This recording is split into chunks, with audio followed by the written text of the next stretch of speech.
Sí, sí se ve. Ok, bueno, sí, doctor. Pues vamos a empezar para adelantar algo.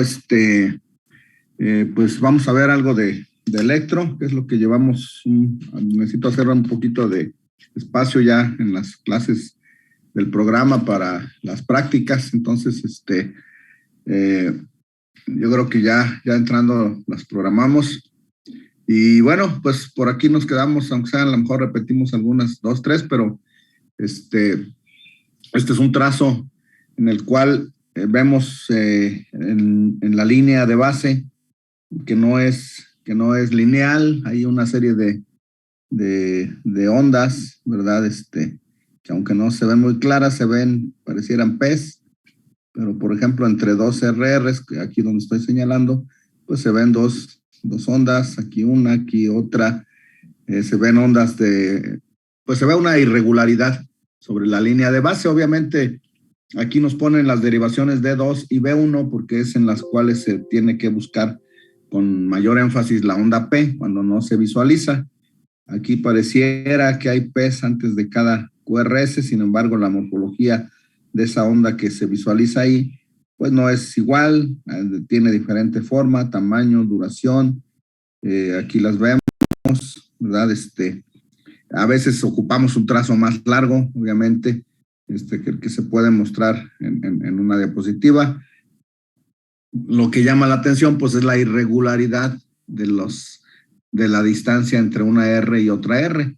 Si medimos así rápidamente la distancia, vemos cómo hay una total irregularidad. Recuerden que la fibrilación auricular, que la vamos a ver como tema en particular, pero bueno, aquí entra dentro de las arritmias que estamos viendo. Es la arritmia más irregular. La importancia de esta arritmia pues es la frecuencia con que se está presentando en la actualidad en poblaciones con cada vez mayor predominio de adultos mayores. La arritmia más frecuente en el adulto mayor. Entonces, y abajo pues vemos un trazo en el cual vemos igualmente ondas irregulares, mal definidas, como simples ondulaciones sobre la línea de base. Pues esta es una fibrilación ventricular, ¿verdad? Bueno, seguimos con arritmias. Aquí tenemos una línea isoeléctrica otra vez llena de irregularidades, ondas pequeñas de diferente forma. Aquí vemos 1, 2, 3, 4, 5 juntas, de diferente forma, tamaño, duración. Vemos irregularidad en la distancia RR, pero a diferencia de esta, que tiene una frecuencia de 150 más o menos, aquí pues vemos espacios muy grandes. Aquí tenemos 2, 4, 6, 8, 10, 3 por 4, 12, 1120 milisegundos. Es una frecuencia de 50 por minuto en este espacio. Aquí tenemos 2, 4, 6, 8, 10, 12, 14, 16, 18, 20, 22, 24, 26, 2800 milisegundos. Bueno, la irregularidad y la ausencia de la onda P, pues obviamente establece el diagnóstico. La irregularidad de los RR y la presencia de onda P y la ausencia de onda P establece el diagnóstico de fibrilación auricular. Obviamente la presencia de las ondas F, estas onditas que vemos sobre la línea isoeléctrica. ¿Qué nos quiere decir esta frecuencia? Pues obviamente en este caso es una fibrilación auricular de recién inicio, por eso pues tiene una frecuencia de 150, 140, 160, y esta, pues aquí la frecuencia promedio es más o menos de 40, aunque aquí pues evidentemente es menor, con pausas de 2800 milisegundos. Aquí la explicación son dos cosas. Hay dos explicaciones posibles. Obviamente ya les he mencionado que no hay que interpretar un electro sin conocer detalles del paciente, pero bueno, obviamente conociendo la historia, pues ya sabemos de cuál de las dos se trata. O es una fibrilación auricular con dosis excesiva de antiarrítmicos. En este caso podría ser digoxina, aunque no hay cubetas, o podría ser verapamilo o algún beta bloqueador, que sería menos probable que provoque esto, o bien una fibrilación auricular en un paciente con enfermedad degenerativa del sistema de conducción. Su nodo AV ya no conduce adecuadamente, entonces aunque reciba 400 a 600 impulsos auriculares, que son estos, el nodo AV pues deja pasar 40, 50 o 20 por minuto. Entonces, la fibrilación auricular es parte o es una manifestación de la enfermedad degenerativa del nodo sinusal o de la enfermedad del nodo sinusal de tipo degenerativo. ¿Qué hace el corazón cuando el nodo sinusal no funciona? Pues obviamente entra en un foco de rescate. En este caso, el foco de rescate puede ser una fibrilación auricular. No puede ser no un solo foco, sino 400 a 600 focos auriculares que empiezan a disparar ante la ausencia de la despolarización proveniente del nodo sinusal. Entonces, la fibrilación auricular es una manifestación de enfermedad del nodo sinusal. Puede ser una manifestación de enfermedad del nodo sinusal.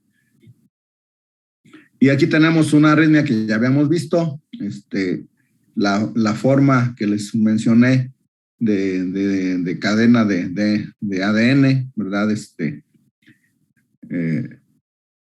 Entonces, la dirección del eje, aquí son puros complejos ventriculares, la dirección del eje eléctrico cambia, aquí van hacia arriba, aquí van hacia abajo, entonces tiene forma de hélice, entonces pues se le llama taquicardia helicoidal o torsade pointe en francés, o puntas torcidas en mexicano.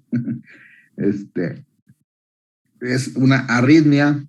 La importancia de esta arritmia, pues evidentemente no está provocando gasto, un paciente que debe estar en estado de choque, inconsciente, sin gasto cerebral. Y la importancia de esta arritmia es que mayormente es provocada por medicamentos. Dentro de esos medicamentos, ya les mencioné, los antiarrítmicos son uno de ellos. Entonces, pues ahí hay que tener cuidado con el uso de cualquier antiarrítmico. Tenemos que tener una indicación precisa para su uso. Dentro de ellos, pues la amiodarona, la propafenona, disopiramida, quinidina, que son antiarrítmicos, estos dos últimos que ya se usan con menos frecuencia en la actualidad, precisamente por la frecuencia de efectos secundarios. Amiodarona, se usa más, propafenona, pues a algunos les gusta, a mí en lo particular no tanto, porque ya me ha tocado vivir eventos desafortunados con propafenona. Cuando se inicia un antiarrítmico, hay que tener muy de cerca a ese paciente, hay que vigilarlo muy de cerca y buscar datos de intolerancia a ese antiarrítmico, sobre todo propafenona, que es Norfenón, el nombre comercial. Bueno, aquí tenemos otra arritmia que provoca un síncope de manera súbita, obviamente. Tenemos un paciente con una taquicardia auricular o supraventricular con frecuencia de casi 200 o 210 por minuto, que termina súbitamente y el paciente presenta una pausa. Aquí probablemente pues sí estamos sobre un trazo real. Aquí la pausa sería de 2, 4, 6, 8, 10, 12, 14, 16, 18, 20, 22, 24, 25, 30, 3 segundos, que son suficientes para que el paciente presente un episodio sincopal. Entonces es una síndrome de taquicardia bradicardia. Es una variante de la enfermedad del nodo sinusal.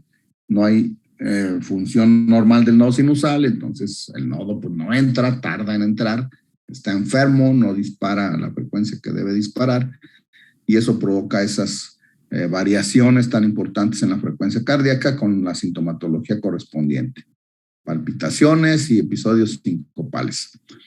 Bueno, pues vamos a entrar a otro capítulo de la electrocardiografía, que son los trastornos de conducción auriculoventricular. Ya vimos los trastornos de conducción a nivel de las ramas de las de His, ¿verdad? El bloqueo rama derecha, bloqueo rama izquierda, bloqueo fascículo anterior, bloqueo fascículo posterior. Dijimos que se ha descubierto recientemente que hay un tercer fascículo, que es un fascículo intermedio entre estos dos, pero que sin embargo todavía no se considera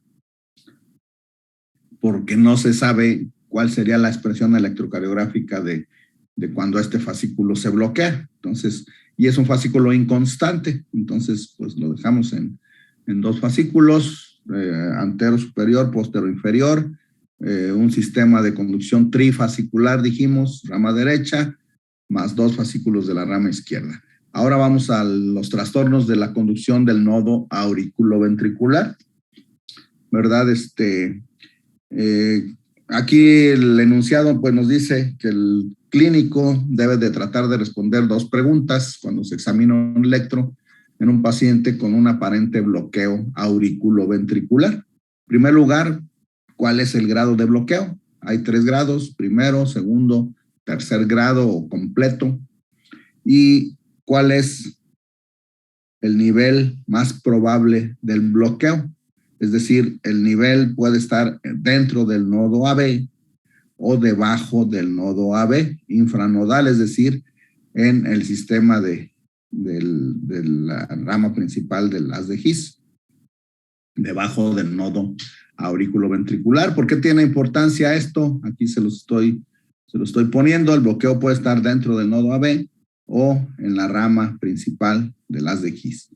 Tiene importancia porque el bloqueo intranodal es menos probable que evolucione a bloqueo AB completo, y el bloqueo infranodal es más probable que evolucione a bloqueo AB completo, ¿verdad? Entonces, por eso es importante. La diferencia en la clínica no la hacemos porque pues es mucho más frecuente el bloqueo infranodal.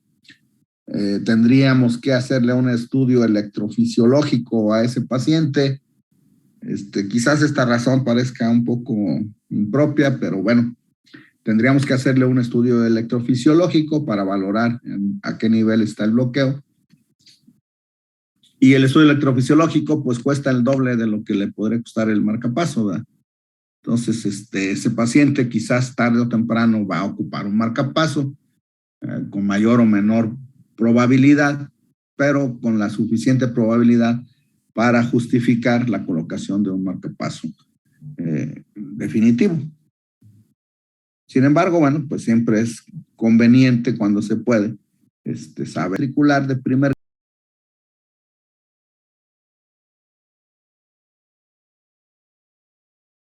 grado.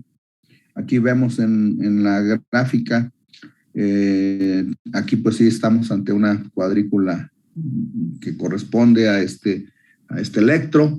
Tenemos el PR evidentemente a simple vista pues muy alargado, pero pues vamos a medirlo. Ocupamos medirlo. Aquí son 5 cuadritos y aquí son 5 y 4, 9. Bueno, para mí son 36.36 segundos. Aquí mide 0.34, como quiera. Los dos están alargados. Acuérdense, lo normal dijimos del PR es de 0.21 o 210 milisegundos. Aquí son 340 milisegundos. Hay una P antes de cada QRS, ¿verdad? El ritmo, pues, es sinusal. La onda P aparentemente es sinusal. Hay una P antes de cada QRS, sin embargo, el PR, pues, está muy, muy alargado. Sin embargo, pues, no falta la P, ¿verdad? Ahí está siempre. Ese es un dato característico. Siempre hay una P antes de cada QRS, pero el PR está alargado. Entonces es un bloqueo auriculoventricular de primer grado. En este caso, pues, ¿qué se hace? Pues simplemente buscarle alguna causa, medicamentos, obviamente, digoxina, calcio antagonistas del tipo verapamilo, diltiazem, beta bloqueadores, menos probable que provoquen esto. Amiodarona puede ser, cordarone. Y bueno, pues primero descartar una causa reversible, perdón, como es cualquier tratamiento antiarrítmico. Y si no la encontramos, el paciente tiene mayoría de, edad mayor de 65 años o incluso de 60, pues consideramos que es por enfermedad degenerativa. También hay otras causas. La causa isquémica es una de ellas, ¿verdad? Puede ser de causa isquémica, puede ser de causa infecciosa, una miocarditis también puede provocar esto. Sin embargo, pues en nuestro medio la causa más frecuente es enfermedad degenerativa del sistema de conducción. El segundo grado, el bloqueo de segundo grado tiene dos variantes. Se les llama tipo MOVITS 1 y MOVITS 2.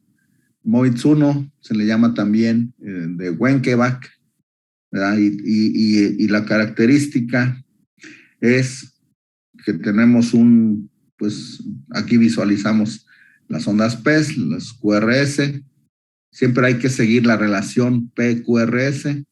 Ya acuérdense que un requisito del ritmo normal pues es una P antes de cada QRS. Aquí la tenemos y de repente tenemos una P que no es seguida de un QRS y luego nuevamente hay una P con QRS. ¿Qué observamos en este PR? Pues lo que observamos es que el primer PR tiene 1, 2, 3, 4 y medio, 4 por 4, 16 y 2, 18.18 segundos, está normal. El segundo PR mide 6 por 4, 24, 240 milisegundos. El tercer PR mide 3 y 5, 8 por 4, 32, 320 milisegundos. Y finalmente viene esta P que no lleva QRS. Entonces se va alargando el PR, se va alargando hasta que finalmente hay una onda P que no conduce. A se le llama fenómeno de Wenckebach, bloqueo aurículo-ventricular segundo grado, MOVITS 1. Este paciente muy probablemente no tenga síntomas si el mayor grado que tiene es un MOVITS 1. La probabilidad es que no tenga síntomas. Quizás les diga que siente de repente que se le para el corazón, obviamente un segundo, ¿verdad? 2 segundos, acuérdense que dijimos que ya puede ser sintomático de otra manera, con disminución del gasto cerebral. Y en este caso lo más probable es que sientan simplemente, pues de repente siento que no me late el corazón, a veces así les dice el paciente, ¿no? Bueno, pues hay que investigar. La mayoría de estas alteraciones o de este tipo de problemas en el sistema de conducción son intermitentes, entonces a veces no vamos a ver nada en el electro de reposo. Tenemos que creerle al paciente adulto mayor, es raro que sea ansioso, que sea que tenga crisis de ansiedad, que esté inventando síntomas. Entonces pues hay que creerle y hay que estudiarlo. No quiere decir que los menores de edad, sí, de esa edad, sí sean mentirosos, pero hay que creerles. En primera instancia tenemos que ver al paciente con la premisa de que lo que nos está diciendo que siente, pues es real, ¿verdad? Si demostramos que no lo es, pues bueno, esto va a ser en base a algún estudio. Aquí en este caso, pues sería un monitoreo de Holter. Créanme que he encontrado muchas pacientitas, mujeres de 25 a 50 años, que acuden a los servicios de urgencias con sensación de palpitaciones, las tratan con diazepam pensando que son crisis de ansiedad. Les pongo el monitoreo de Holter y pues resulta que tienen taquicardias paroxísticas, ¿verdad? Entonces, bueno, pues la primera premisa cuando tenemos enfrente a un paciente pues es que le vamos a creer, ¿verdad? Le vamos a creer lo que nos dice. Nuestra función es estudiarlo, investigar si esas sensaciones que tiene el paciente pues son reales o sencillamente pues sí son sensaciones por situaciones de estrés, de ansiedad, de otro tipo que no se manifiesten realmente por arritmias, pero la premisa inicial es vamos a creerle al paciente. Tiene un bloqueo tipo MOVITS 2, MOVITS 1, segundo grado, MOVITS 1, tipo Wenckebach. ¿Qué hacemos con este paciente? Pues lo mismo que el anterior, o sea, descartar medicamentos, y si no es por medicamentos, tiene más de 60 años el paciente, pues es una enfermedad degenerativa del sistema de conducción. No tiene síntomas, no tiene mayor grado de bloqueo que un segundo grado MOVITS 1, no, en ese momento no está indicado ponerle marcapaso. La probabilidad de que evolucione a un bloqueo AB completo es aproximadamente el 10%. Aquí, ¿por qué es baja la posibilidad? Porque este tipo de bloqueo, lo más probable es que el nivel del bloqueo esté intranodal, sea intranodal. Por eso la posibilidad de que evolucione a bloqueo AB completo es baja. Y por eso la pregunta inicial que se hacía es, ¿a qué nivel está el bloqueo? Bueno, pues simplemente si es MOVITS 1, pues lo más probable, 90% de las posibilidades es de que sea intranodal. Aquí tenemos otro ejemplo. Tenemos siempre vamos a donde hay menos espacio RR, porque allí empieza el problema. Aquí un PR normal, aquí un PR más largo. Aquí este ciclo es mucho más corto. Ya la tercera onda P ya no tiene QRS. Reinicia otra vez con un PR normal, se alarga y se pierde el QRS. Y así va la secuencia. Puede ser que esto sea permanente o sea intermitente, como les dije, y que no lo documentemos en el electro de reposo, que dura unos segundos nada más, registrando el ritmo del paciente. El electro no es un estudio muy sensible, el electro de reposo, para detectar trastornos de ritmo. Acuérdense, pues el paciente dice, me da la palpitación una vez a la semana, pues obvio que cuando le hacemos el electro es probable que no encontremos la arritmia, si es que la tiene. Entonces, bueno, aquí seguimos otra vez.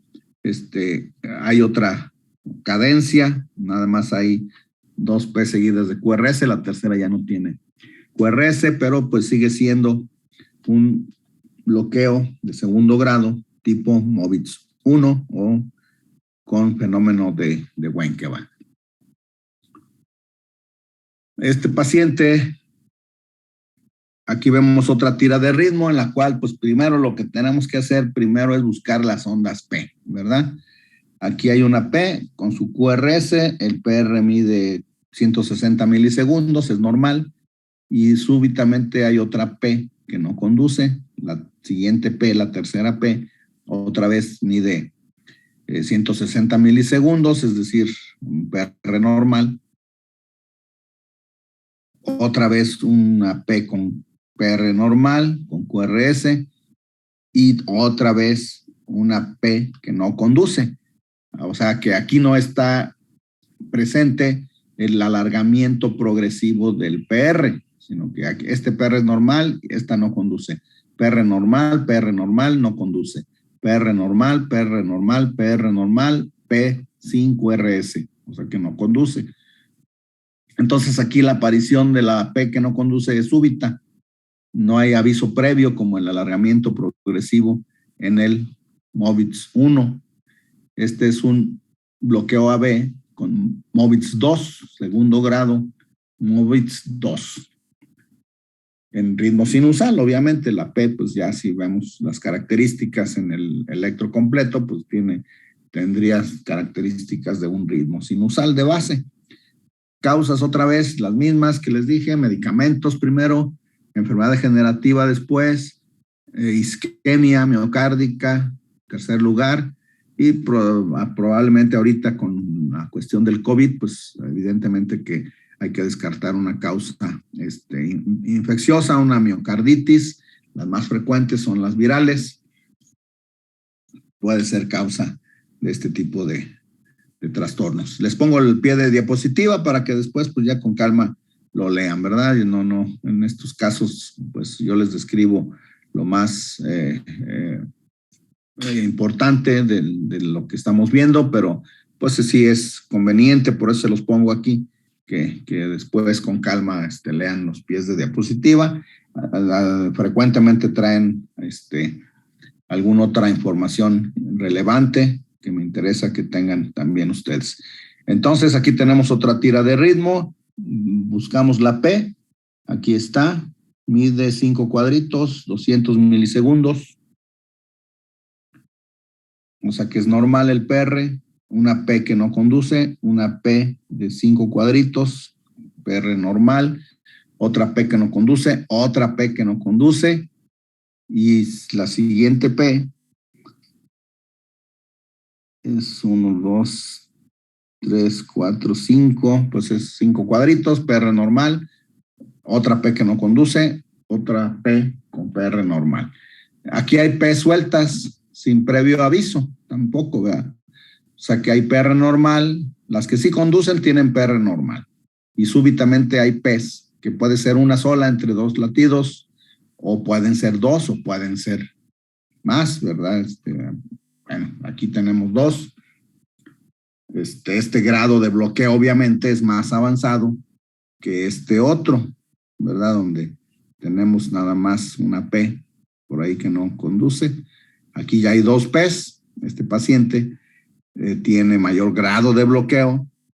El bloqueo de segundo grado tipo MOVITS 2 es más probable que la localización del problema sea infranodal. Entonces, 90% de los casos es infranodal. Tiene el paciente un 90% de posibilidades de evolucionar a bloqueo AV completo de forma súbita, obviamente. Y pues aquí la indicación es poner un marcapaso. Obviamente este paciente aquí tiene una pausa de complejo ventricular de 2, 4, 6, 8, 10, 12, 14, 16, 18, 20, 22, 24, 26, 2.6 segundos. Muy probablemente sintomática esta pausa. Entonces, a lo mejor no la vamos a encontrar en el electro de reposo. Aquí se encontró en el monitoreo de Holter, ¿verdad? Tenía episodios de se le iba la vista súbitamente, ¿verdad? Entonces se le apagaba la luz, como dicen por ahí. No se caía. Probablemente lo tomabas. Acuérdense, la posición del paciente durante la pausa es bien importante. Si el paciente está acostado, pues no va a sentir nada, no va a haber bajo gasto cerebral. Claro, depende de la duración de la pausa, pero con pausas de 2 segundos puede ser que no haya síncope. Si el paciente está acostado, aún si el paciente está sentado, puede ser que tampoco, pero puede haber una sensación de que se me nubló, se me apagó la luz, 1 segundo o 2 segundos, ¿verdad? Entonces, ese paciente está tomando antiarrítmicos o tiene más de 60 años, hay que hacerle un monitoreo de Holter. Este bloqueo se documentó, como dice aquí la tira del enunciado, durante un monitoreo de Holter, ¿verdad? Bueno. Y finalmente, el bloqueo de tercer grado o bloqueo aurículo-ventricular completo, pues vemos otra vez esta tira de ritmo. Vemos aquí, acuérdense las tiras de ritmo o el dedos largo o el trazo largo que tenemos que tomar en un electrocardiograma debe de medir por lo menos 6 segundos, ¿verdad? Yo les recomiendo que dure más, 10 segundos. Obviamente, si estamos buscando una arritmia, pues podemos hasta dejarle el electro corriendo por ahí. Si no tiene monitor mi electro, pues corriendo el trazo, pues algún minuto, ¿verdad? Aunque gastemos papel, el papel cuesta 200 pesos todo el rollo. Entonces no me interesa gastar algo de papel en ese paciente, si voy a documentar algo en el momento. Si no sale nada o si mi electro tiene monitor, pues entonces me dedico a visualizar el monitor durante 3, 4, 5 minutos. No me interesa mucho el tiempo tampoco, que estoy vigilando, pues buscando la posibilidad de, durante la revisión que estoy haciendo, de detectar alguna arritmia. Bloqueo B completo también puede ser intermitente o puede ser permanente.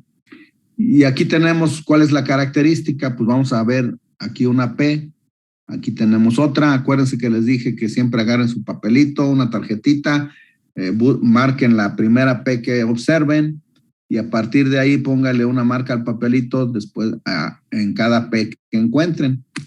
Muevan su papelito de 2 marcas a las siguientes P's y van a ver que coincide y les va a permitir ubicar P's que probablemente no se vean realmente en el trazo. Aquí no se ve onda P, pero ¿qué tiene la onda T?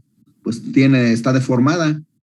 Entonces está deformada, está más alta, más picuda que una T como esta, que es la normal para este paciente, aunque tiene aquí una P metida en el ST, pero la T no está modificada como esta.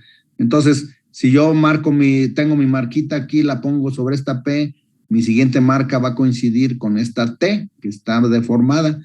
¿Qué me quiere decir? Que aquí hay una P. Entonces sigo con mi tracito marcado de marcas, buscando las P's. Finalmente va a haber una P que no se va a ver, casi no se va a ver como aquí, pero aquí está metida. Y puede ser que alguna se coincida completamente con el QRS y no se vea, pero por mi marquita que hice en mi papelito, la voy a ubicar.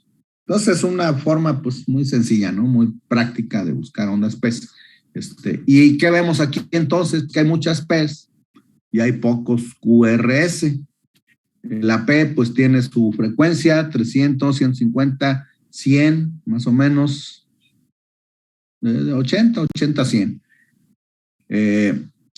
Tiene su frecuencia propia, los QRS tienen su frecuencia propia, es un ritmo pues aparentemente regular, 5, 10, 15, 20, 25, 30, 35, 5, 10, 15, 20, 25, 30, 35, un ritmo regular con QRS estrecho. Entonces, ¿cómo le vamos a denominar a este ritmo? Pues las ondas P no están conduciendo, porque aquí esta que pareciera conducir, pues le medimos el PR, aquí pareciera un Movitz 1, PR largo, más largo, y luego hay una P que no conduce, pero lo que nos quita de que sea un Movitz 1, pues es que hay muchas P's. Aquí hay otra P metida, aquí hay otra, lo que no vemos en el Movitz 1 ni en el Movitz 2. Los PR no tienen una medida constante. En realidad, no hay conducción AB en ningún sentido, o sea, no hay conducción AB. Entonces es un bloqueo de tercer grado, bloqueo AB completo, con un ritmo de escape. ¿De qué origen? Pues el QRS está estrecho, pues es supraventricular, ¿verdad? Podemos suponer que es nodal.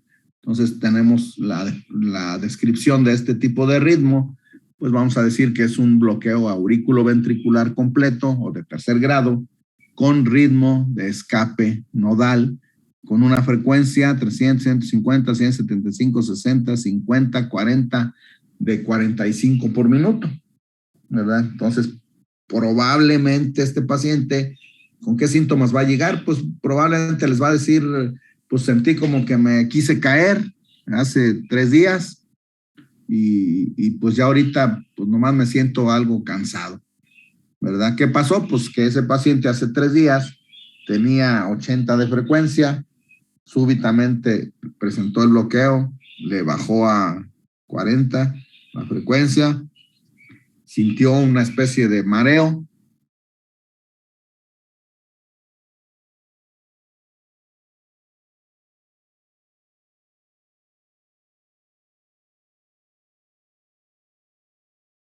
Sí, Ok, les decía que este paciente, pues probablemente la sintomatología sea de un episodio de otra vez de que se me apagó la luz, pero no me caí, o probablemente tuvo un episodio sincopal, hizo un paro de 2, 3 segundos, entró el ritmo, en ese momento entra el ritmo de escape, en este caso es supraventricular porque es con QRS estrecho, con una frecuencia aceptable, el paciente recupera inmediatamente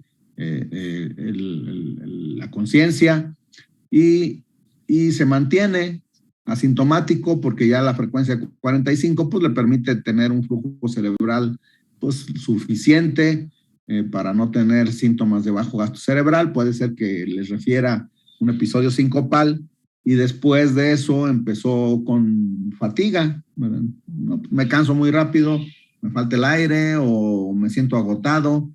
Pues bueno, al momento de hacerle el electro, pues vemos que hay un ritmo pues un bloqueo AV completo con frecuencia de 45, es un bloqueo AV completo con un ritmo de escape supraventricular o nodal, ¿verdad? Entonces, bueno, aquí nos describe, nos dice el enunciado que el electro tiene un ritmo sinusal y bloqueo AV completo. Hay 3 características principales.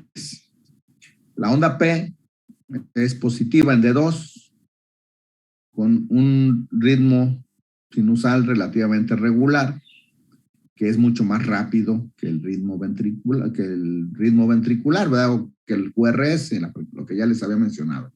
Tiene 80 a 100 de frecuencia de la onda P, pero el QRS tiene 40, 45 de frecuencia.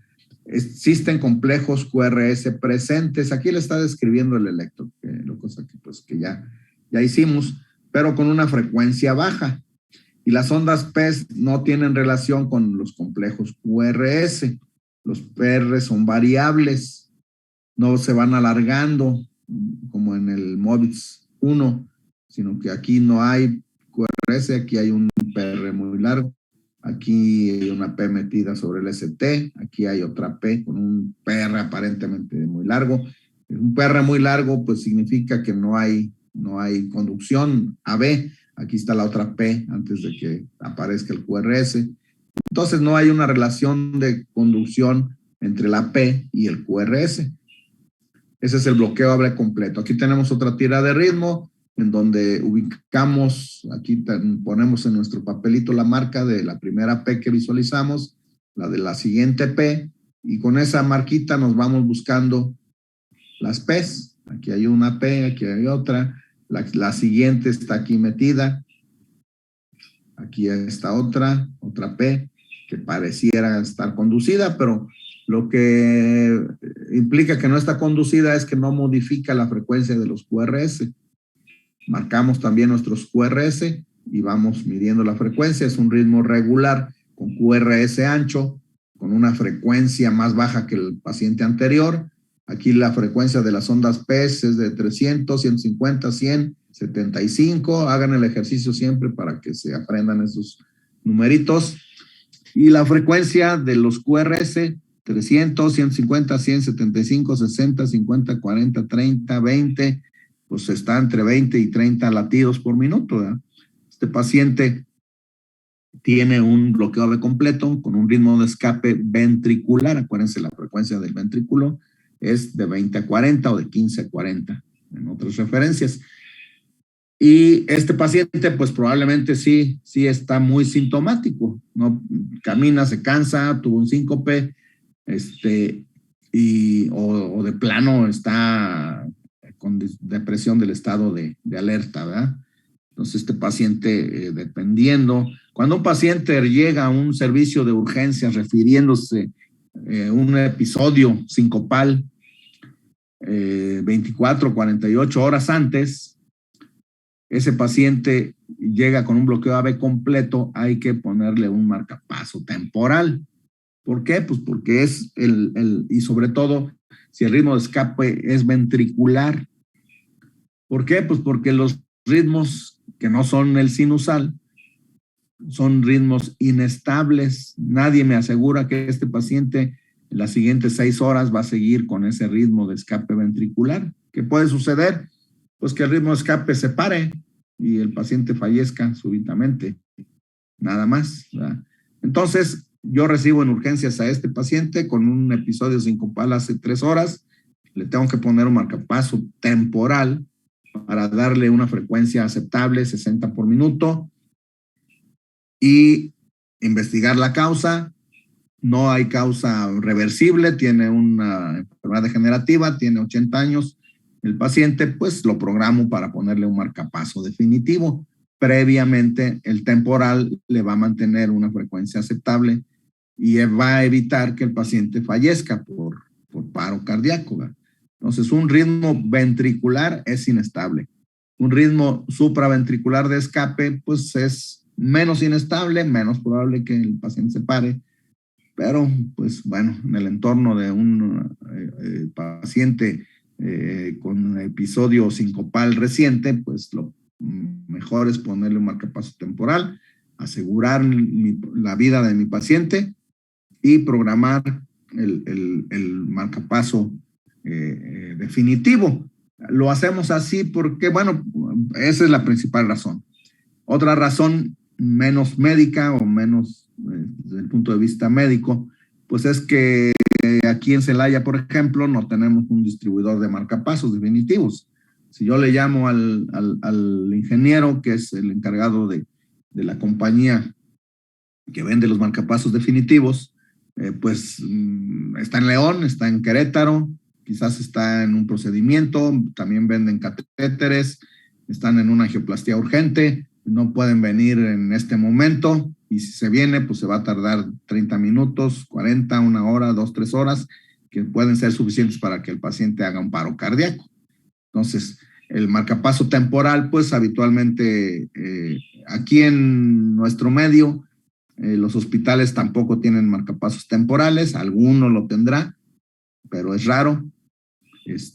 Todos los hospitales con sala de hemodinámica deben tener un marcapaso temporal ahí con cables, electrodos disponibles, generador de marcapaso, pero pues una cosa es lo que debe ser y otra lo que es en nuestro México lindo y querido.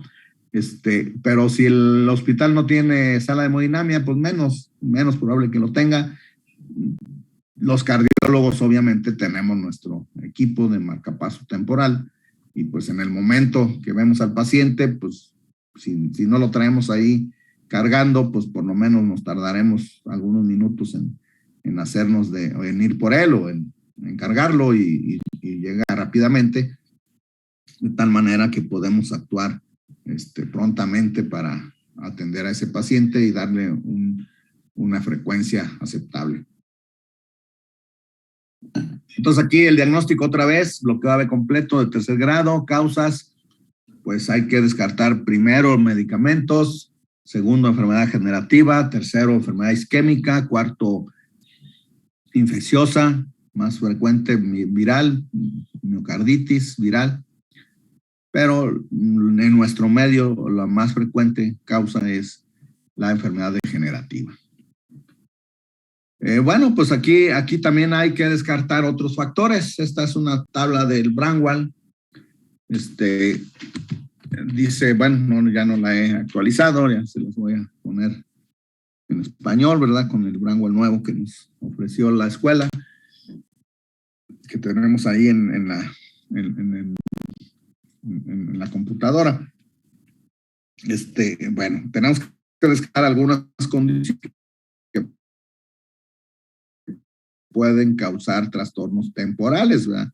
Entonces, factores autonómicos, incremento en el tono vagal, estos habitualmente pues pueden presentarse durante una cirugía, durante otro tipo de procedimiento, o puede ser que el paciente tenga problemas abdominales, esté haciendo esfuerzo, maniobra de Valsalva para evacuar, y en ese momento pueda presentar un problema de incremento en el tono vagal con síncope, ¿verdad?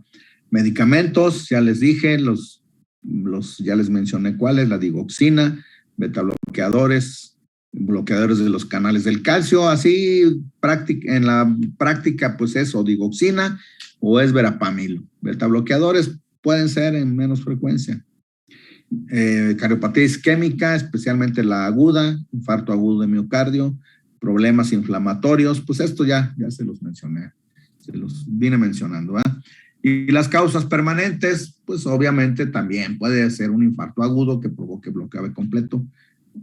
Cuando el bloqueo AV completo aparece durante un infarto agudo de cara inferior por obstrucción de la coronaria derecha o la circunfleja dominante, el bloqueo habitualmente es transitorio, dura 2, 3 días, 4 días, 5 días y después se recupera el paciente.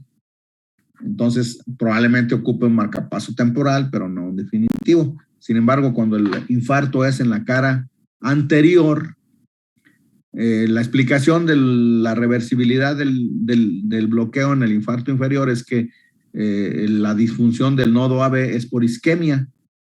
Entonces, la isquemia se recupera, el paciente recupera el ritmo sinusal. En el infarto anteroseptal, de localización anterior, por obstrucción de la arteria descendente anterior, el infarto o la afectación del nodo AV es por necrosis. Entonces, el paciente, si presenta bloqueo AV completo en un infarto anteroseptal, ya va a ser irreversible y el paciente va a tener que salir del hospital con un marcapaso definitivo. Y las otras causas, pues ya, enfermedades infiltrativas, la más frecuente, pues la degenerativa, ¿verdad? Bueno, no perdemos más tiempo ahí, ya les estuve diciendo las causas.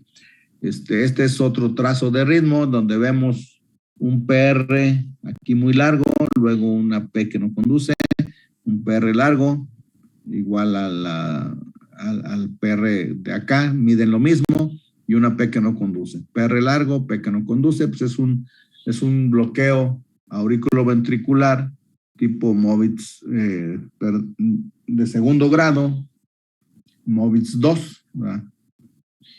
Con conducción 2-1. Una P conduce, aunque sea con PR largo, pero conduce, y la otra no conduce. Entonces le llama conducción 2-1. Aquí en el electro de abajo, pues vemos otra vez, estas T's están algo raras, entonces quiere decir que ahí hay una P metida, aquí la vemos, ¿verdad?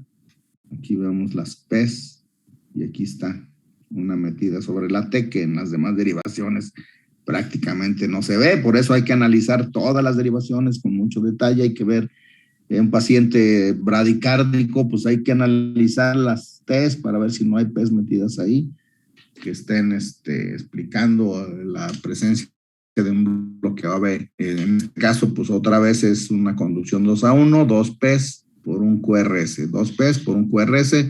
El PR que conduce es de duración normal, pero pues es un bloqueo AV segundo grado, MOVITS 2 con conducción 2-1, así es como se nombra. Y bueno, aquí tenemos otra vez una imagen de una onda P, PR muy largo, QRS. 3 derivaciones del mismo paciente, pues es un bloqueo de primer grado, ¿verdad? Lo único que aparece aquí es un PR largo. Tenemos otra vez acá un trazo en donde vemos la primera P aquí, un QRS, otra P con QRS, otra P con QRS, pero ese P se va alargando, ese PR se va alargando hasta que la siguiente P ya no conduce. Entonces es un bloqueo de segundo grado tipo MOVITS 1 o de Wenckebach. Dependiendo de la frecuencia de base del paciente, va a ser la pausa y va a ser la sintomatología, ¿verdad?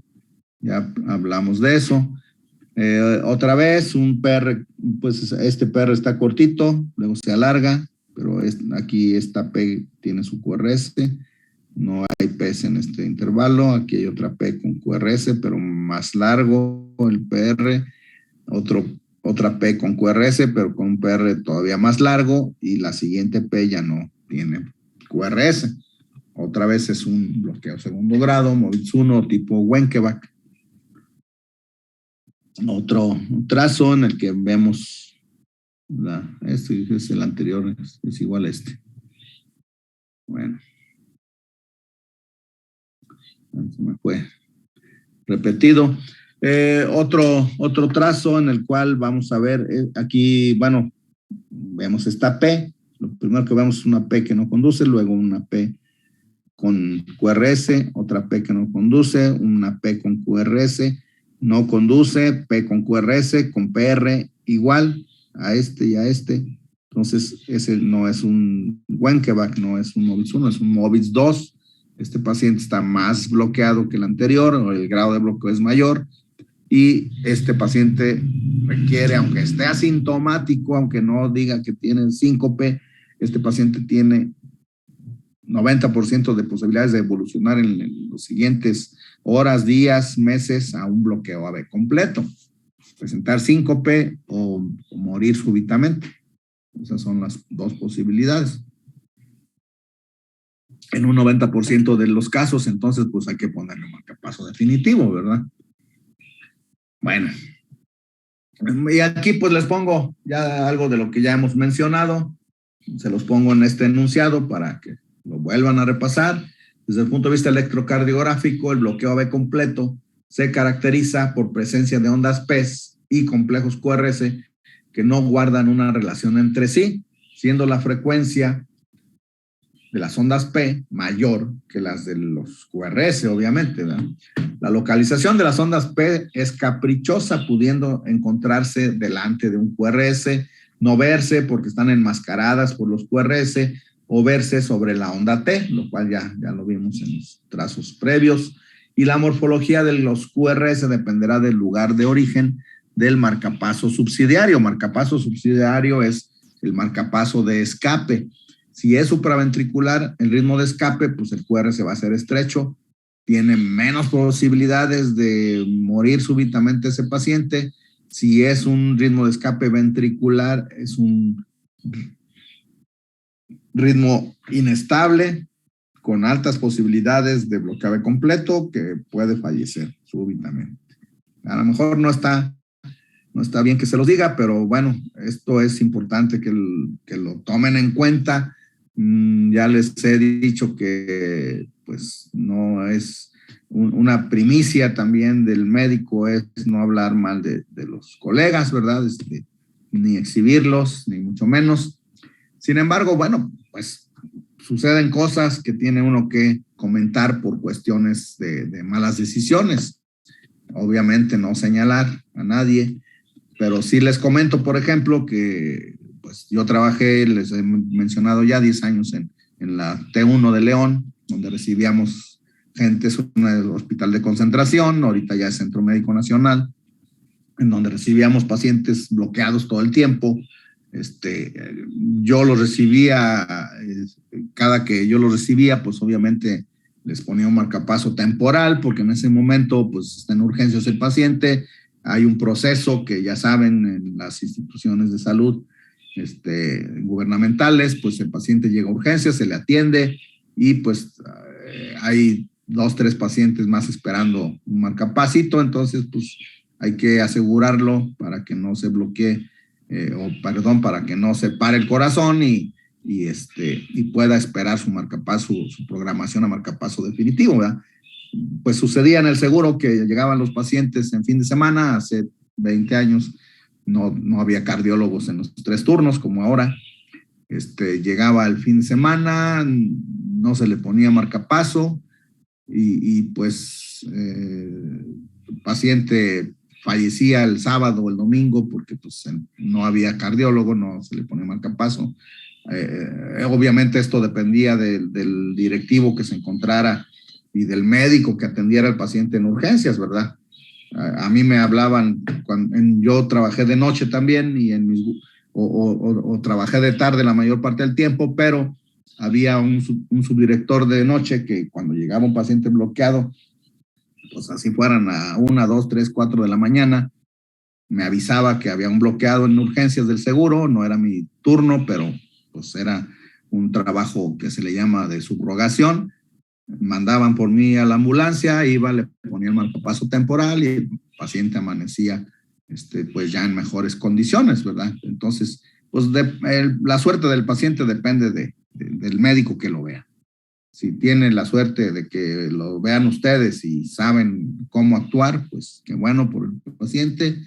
Si les toca la suerte de que los vea otro médico que no tiene el conocimiento suficiente para actuar como debe ser, pues mala suerte para el paciente, ¿verdad? En las instituciones de salud, pues así pasa desafortunadamente.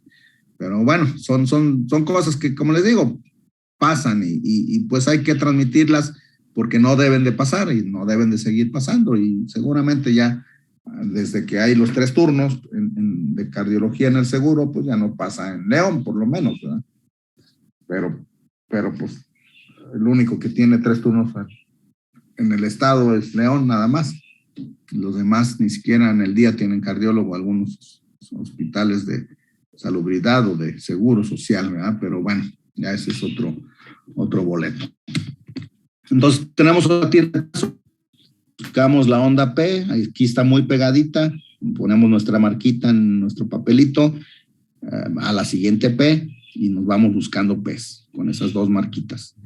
Aquí tenemos varias P's montadas sobre la T, otra P aquí, otra P acá.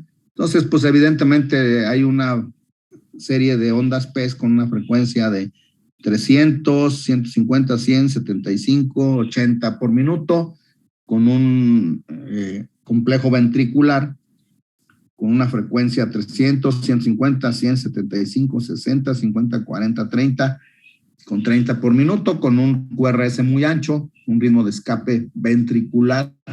Este paciente obviamente va a llegar sintomático, o por lo menos diciendo que tuvo síntomas, un síncope, caída de su altura, y llega con un bloqueo AV completo. Los síntomas van a depender del paciente. Les voy a comentar que pues hace algún tiempo me habló un médico general, preguntándome, obviamente, doctor, ¿dónde se encuentra? Le voy a mandar un paciente que pues está aquí conmigo y tiene 20 latidos por minuto. Entonces, pues obvio que yo no lo creí, mándemelo a tal lado, recibo al paciente hablando, caminando, y lo reviso y 20 latidos por minuto. Obviamente, pues ese paciente había tenido episodios presincopales. Lo primero que hice pues fue ponerle un marcapaso temporal, ¿verdad? Una frecuencia con un ritmo de escape ventricular con 20 latidos, pues es un ritmo totalmente inestable. Entonces se le puso el temporal, aunque estuviera asintomático en ese momento, y ya se programó para marcapaso definitivo. Entonces la sintomatología del paciente va a variar. Quizás tenía que ver que este paciente era un paciente pues, relativamente joven, y no se rían, pero en cardiología relativamente joven es un no adulto mayor, o sea, menor de 60 años, ¿verdad? Para nosotros, pues es un paciente relativamente joven. ¿Por qué? Porque la mayoría de pacientes que vemos, pues son adultos mayores, ¿verdad? 80, 90, tengo hasta de 97 años. Así que, pues, un paciente de 50, 55 años, pues, para nosotros es relativamente joven, ¿verdad? Bueno, otro electro donde vemos QRS con RR distinto, vemos ondas PES, varias ondas PES, más ondas PES que QRS, ¿verdad? No hay conducción AB, es un bloqueo AB completo de 3er grado con un ritmo de escape. Aquí muy importante, aquí pareciera un Wenckebach, ¿verdad? Pero lo que me hace decidir en este pequeño trazo, obviamente ocupo un trazo más largo, a veces ocupo un trazo más largo, ya les mencioné desde el principio, del que se puede presentar en una diapositiva, o en un dedos largo. Aquí pareciera un Wenckebach, pero aquí no es un PR normal, ¿verdad? Aquí la P está montada sobre el QRS. Aquí entonces aquí simplemente este detalle en este pequeño trazo me hace ver que no es un Wenckebach. Obvio que ocupo un trazo más largo para asegurarlo al 100%, pero este PR no es normal. La P está montada sobre el QRS, entonces esta P no está conduciendo ese QRS. Entonces es un bloqueo AB completo y ahí es donde me sirve mi marquita de ondas PES, ¿verdad? En el Wenckebach los QRS se van cerrando más conforme se va alargando el PR, el QRS, la distancia entre los QRS se va haciendo menos. Aquí no sucede eso, es otro punto que me hace establecer el diagnóstico de bloqueo AB completo. Bueno, vamos este es otro trazo, siempre busquen la P, ya les mencioné, lo primero que tenemos que hacer en un electro es buscar la P. ¿En dónde la buscamos? Pues donde se vea mejor, ¿verdad? Aquí en B1, D2 y B1, aquí no hay B2, pero hay B1. Aquí está la T y la P, marquen su rayita sobre una P y otra, y con sus dos rayitas busquen las P's. Entonces, pues evidentemente estas P's no están conducidas, aunque aparentemente la frecuencia auricular es casi la misma que la ventricular, pero pues es obvio que hay más P's que QRS. El QRS es estrecho, entonces es un bloqueo AB completo con ritmo de escape nodal. Y bueno, este es un estudio electrofisiológico.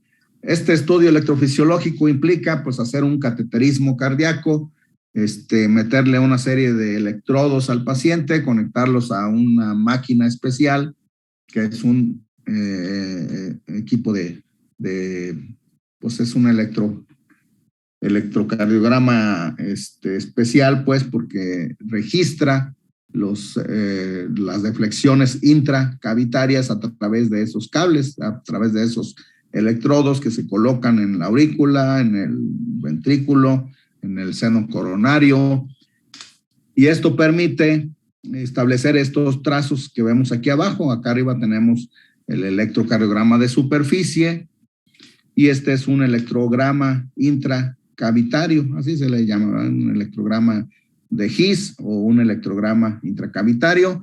Las ondas, tenemos la P que coincide con la onda A, el PR que coincide con la onda H y el QRS que es la onda B, V. Entonces aquí se mide el AH y el intervalo HB, ¿verdad? Que es lo que nos permite en un momento dado saber el nivel donde está el bloqueo, ¿verdad? Entonces, este es un estudio pues algo sofisticado, algo complicado. No hay estos equipos de electrograma de las de His en cualquier hospital. Se requiere un hospital habitualmente del sector salud y de los centros de concentración, donde hay este tipo de equipos. Y bueno, pues es importante que sepan ustedes que existe este estudio. Es el estudio que se hace para diagnosticar también la localización de los haces anómalos, el síndrome de Wolff-Parkinson-White, el síndrome de Long-Gannon-Levine, Romano-Ward, en fin, se ubica el haz anómalo y se hace en Estados Unidos cirugía. Aquí pues se hace la cauterización pues del haz anómalo. En Estados Unidos hay mucha experiencia en cirugía, aquí en México no, de los haces anómalos. Entonces allá pues es muy frecuente que se haga cirugía, aunque ahorita ya con el advenimiento pues la ablación es un procedimiento que se hace mucho más frecuentemente. Y bueno, las indicaciones para los implantes de un marcapaso temporal, aquí las tenemos en este pastelito, de gráfica de pastel, pues el bloqueo AB completo en el 51% de los casos. Le sigue la profilaxis para un recambio de generador en un 15% de los casos. Vean las causas, la isquemia, el infarto agudo, también es indicación de marcapaso temporal. Por las causas que ya les dije, ¿verdad? Pero bueno, es bueno que las tengamos en cuenta con qué frecuencia se presenta cada una. Este es por enfermedad degenerativa, obviamente. Intoxicación medicamentosa, ya les dije, digoxina, cuidado con la digoxina en pacientes adultos mayores. No les den más de media tabletita diaria y eso tampoco todos los días, porque se van a intoxicar. Enfermedad del nodo sinusal en un 7%, taquicardia ventricular o síndrome de Cute largo congénito. A estos pacientes pues, se les pone un marcapaso, un cardiodesfibrilador y se les da antiarrítmico, ¿verdad? Bueno, y este es un equipo de marcapaso temporal, donde pues también es bueno que los conozcan. Este es el generador. Esta nada más es una extensión donde se conecta las puntas del electrodo temporal, que es el que va hasta el corazón. Ese también se puede conectar acá directo, simplemente este es una extensión para mayor comodidad de ubicar el aparato en un sitio donde no se caiga, no estorbe, no moleste al paciente. Son dos tipos diferentes, ¿verdad? Ya por ahí, cuando vayamos a vernos en la escuela, les voy a llevar para que lo vean en vivo, que es el que yo tengo. Tenía otro, pero pues no sé qué pasó con él. Pero bueno, tenía otro como porque les digo, pues nosotros tenemos que estar preparados para recibir, así lo usemos una vez al año, pero pues ese equipo que salva con un paciente, que salve la vida de un paciente, ya con eso valió la pena tener el equipo, ¿verdad? Obviamente, a lo mejor el costo no lo libra con un paciente, pero valió la pena contar con el equipo si salvamos una sola vida, ¿verdad? Entonces, bueno, el aparato aquí se conecta el electrodo que metemos por la vena femoral o la subclavia, dependiendo de la urgencia y de la preparación de cada cardiólogo. Se conecta aquí. Con este botoncito le doy la energía de salida. Con le doy la frecuencia cardíaca que yo quiero. Habitualmente, pues se les da una frecuencia. Si el paciente tiene 20, 30 latidos, pues con que le dé 50 o 60 es más que suficiente. Con eso va a estar bien. Y pues este es un botón que me permite poner el marcapaso en el modo de funcionamiento que yo quiero, que puede ser a demanda o asincrónico. ¿Qué quiere decir estas dos cosas? Que asincrónico es que aunque el paciente tenga un latido o tenga 20 latidos, el marcapaso le va a mandar 50 encima de esos 20, lo que no es muy correcto. Entonces es poco probable que lo pongamos en asincrónico. El marcapaso tiene dos funciones. Censa los latidos del paciente y cuando no censa latido, pues envía un estímulo, un impulso. Entonces, les decía, asincrónico quiere decir que al marcapaso no le importa si el paciente tiene latidos. Él manda sus 60 latidos que le programé, y obviamente esto tiene sus riesgos en ciertos pacientes. Puede caer un impulso sobre la onda T y provocar una taquicardia o fibrilación ventricular, por eso no es un modo que utilicemos frecuentemente.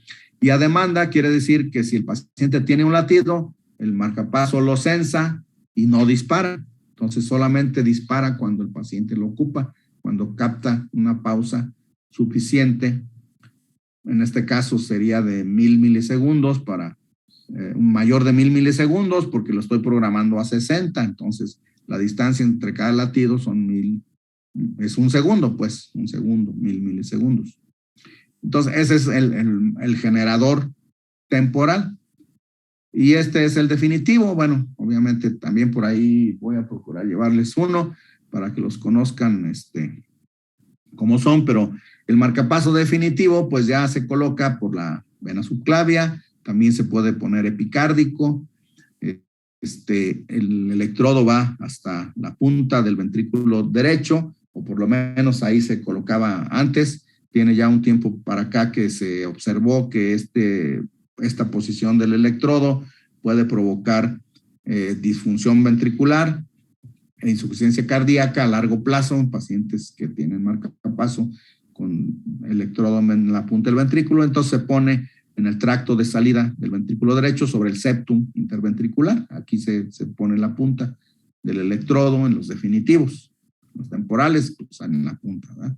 Y actualmente pues se ponen marcapasos de 2 electrodos, uno en ventrículo y otro en aurícula, para simular un poco más pues, la actividad eléctrica del corazón, ¿verdad? Este es un generador pues, de X marca, ¿verdad? En este caso Sanyut Medical, donde vemos el electrodo auricular, así es como se ve colocado el electrodo auricular. Obviamente estos electrodos tienen un sistema de fijación, que en este caso es un sistema de fijación el que se usa actualmente, pues prácticamente ya es el activo, es como un sacabocado con la que destapamos las botellas de vino tinto, ¿verdad? Se atornilla propiamente en el tejido de la aurícula y en el tejido del ventrículo. Aquí todavía está en la punta, pero ya la posición, les dije, más conveniente es en el septum interventricular, cerca del tracto de salida del ventrículo derecho. Y bueno, pues este es el marcapaso con sus 2 electrodos. Estas son las puntas, aquí está el sacabocadito, ¿verdad? Este es el sistema de fijación activa, este es un sistema de fijación pasiva. Obviamente este no se puede poner en aurículas porque no se detiene. Este se pone en la aurícula, este podría ponerse en la punta del ventrículo si no tengo 2 sistemas de fijación activa, pero prácticamente ahorita el que usamos en ambas cavidades es este. Y bueno, pues así se ve el corazón con sus 2 electrodos, uno auricular, otro ventricular. Aquí nuevamente les comento, está en la punta, pero ya no se pone allí. Y bueno, pues hay que conocer un poquito los códigos de marcapaso. La función de un marcapaso bicameral se dice que es DDD, sensa y estimula aurícula, sensa y estimula ventrículo. Entonces, el hecho de que estén funcionando los 2, pues se denomina función DDD. La función, les decía yo que el marcapaso temporal, pero también el definitivo, obviamente, tiene 2 modos de funcionamiento: sensa latidos del paciente y estimula. Sensa y estimula, detecta y estimula, ¿verdad? Entonces, bueno, aquí dice detecta, pero es sensado, es función de sensado. Si el paciente detecta o sensa un latido, el marcapaso detecta un latido del paciente, pues no dispara. Aquí tenemos un latido del paciente, una P con su QRS, no hay espiga. El disparo del marcapaso se manifiesta en el papel del electrocardiograma con una espiga, le llamamos espiga a esto, ¿verdad? Esta es una espiga auricular. ¿Por qué es una espiga auricular? Pues porque da lugar a una onda P. La espiga ventricular es esta, que da lugar a un QRS. El funcionamiento de los marcapasos en este sistema DDD, en modo DDD, es muy, muy, muy particular. Ahora ya, antes era muy sencillo diagnosticar un mal funcionamiento de un marcapaso, pues simplemente no veíamos espiga o la espiga aparecía donde no debía y punto. O la frecuencia no era la que programamos, pues el marcapaso está disfuncionando. Actualmente no.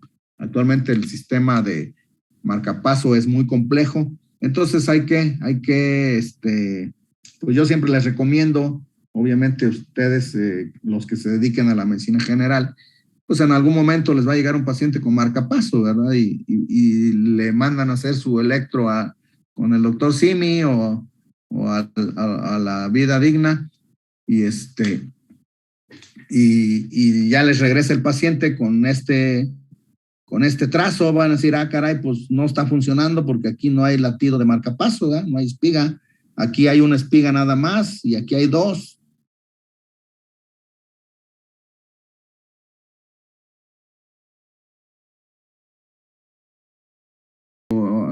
Nos llega un paciente con historial de que se le colocó un marcapaso porque en este trazo, así a la simple vista, podemos decir, ah, caray, pues no está funcionando esto bien, porque aquí no hay disparo de marcapaso, aquí hay una sola espiga, aquí hay dos, pues está el marcapaso por ningún lado. Pues no, este es el funcionamiento normal de un marcapaso en sistema DDD.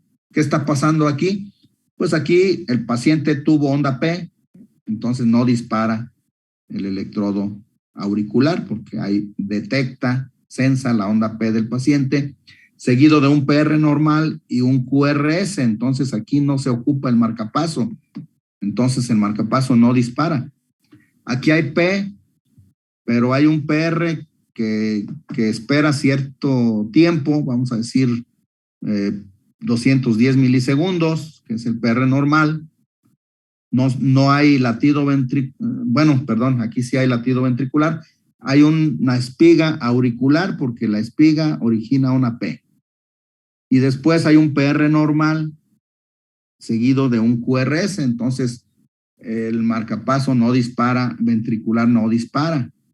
El auricular disparó porque de aquí a aquí es la distancia que tiene programada de frecuencia, no sensó P, aquí sí hubo P, pero aquí no, entonces dispara. Origina la P, esa despolarización origina un PR normal con un QRS, entonces el marcapaso ventricular o el cable ventricular no dispara.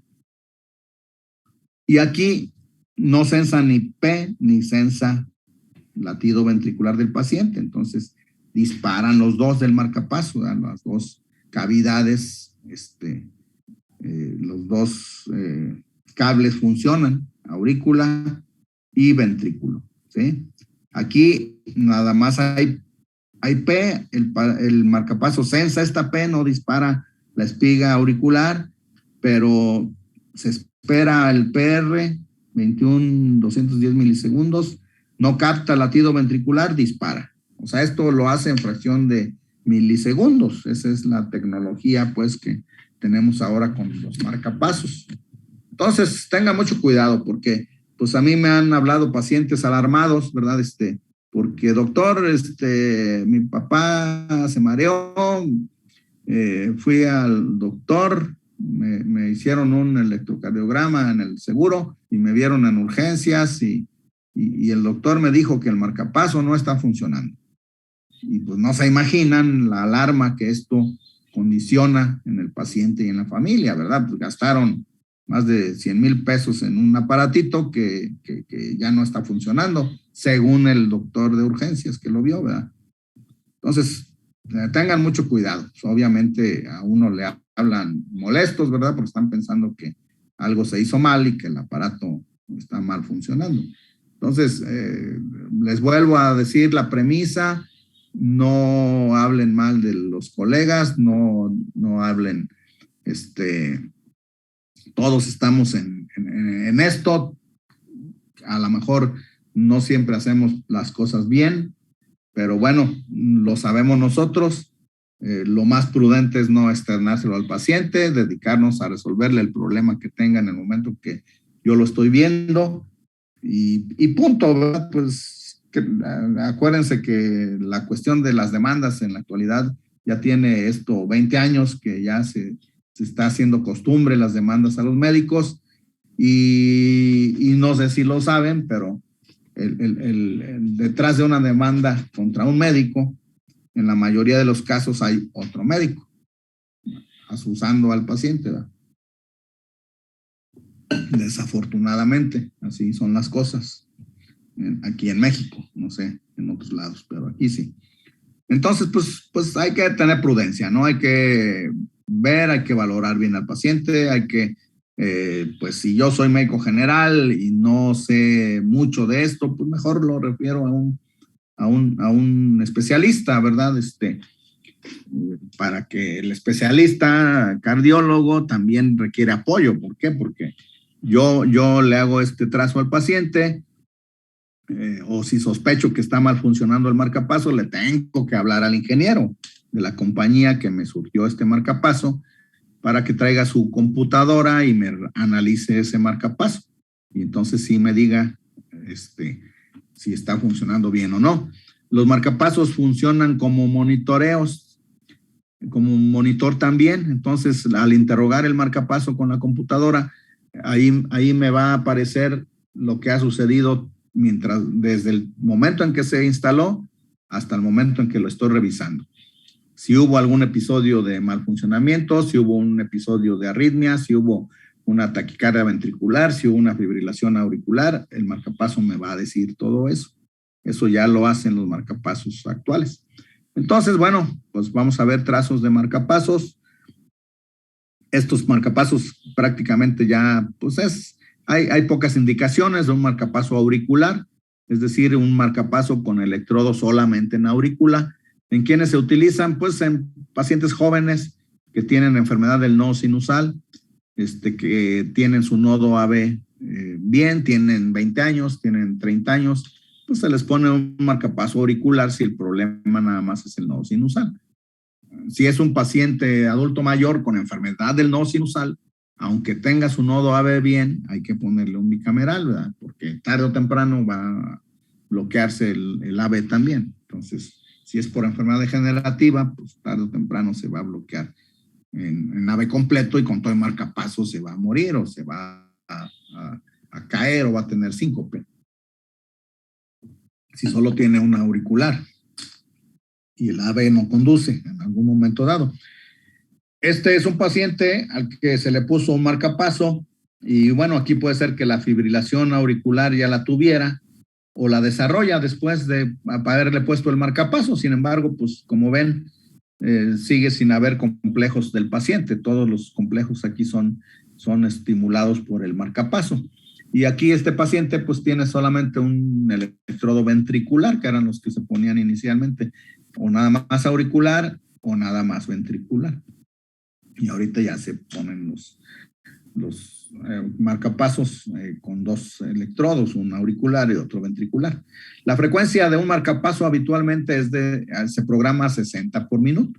Entonces, si no capta latido en un espacio de un segundo, el marcapaso dispara, asegurándonos de esa manera pues la sobrevida del paciente. Y bueno, estos son los marcapasos de doble cámara, ¿verdad? Aquí tenemos las diferentes funciones: sensado auricular, sensa aurícula. Si el marcapaso sensa que hay P, no dispara, pero no sensa ventrículo, entonces dispara. Sensa aurícula, este es del paciente, no tiene espiga. No sensa ventrículo, pues dispara. Aquí no sensa ni aurícula ni ventrículo, entonces dispara aurícula, dispara ventrículo. Dispara aurícula, dispara ventrículo. Aquí no sensa aurícula, dispara. Sensa ventrículo, entonces no dispara el ventricular. Sensa aurícula, no sensa, perdón, aquí no sensa aurícula, entonces dispara en aurícula.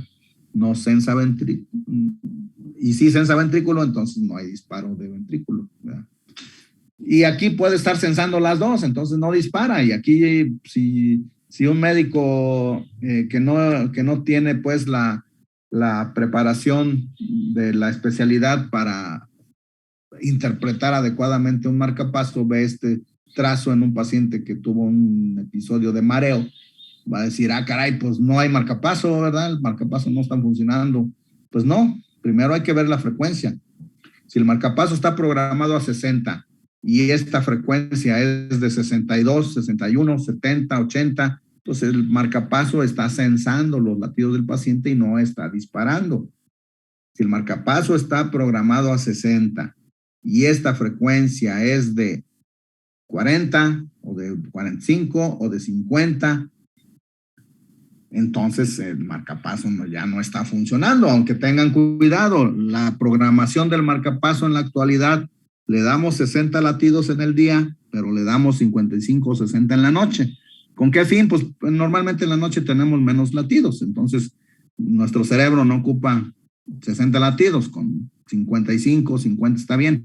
Entonces puede ser que después de las 9 de la noche el marcapaso nada más esté funcionando a 50 o a 55, entonces también una frecuencia menor de 60 puede ser normal. Entonces tenemos que conocer cómo se hizo la programación de ese marcapaso.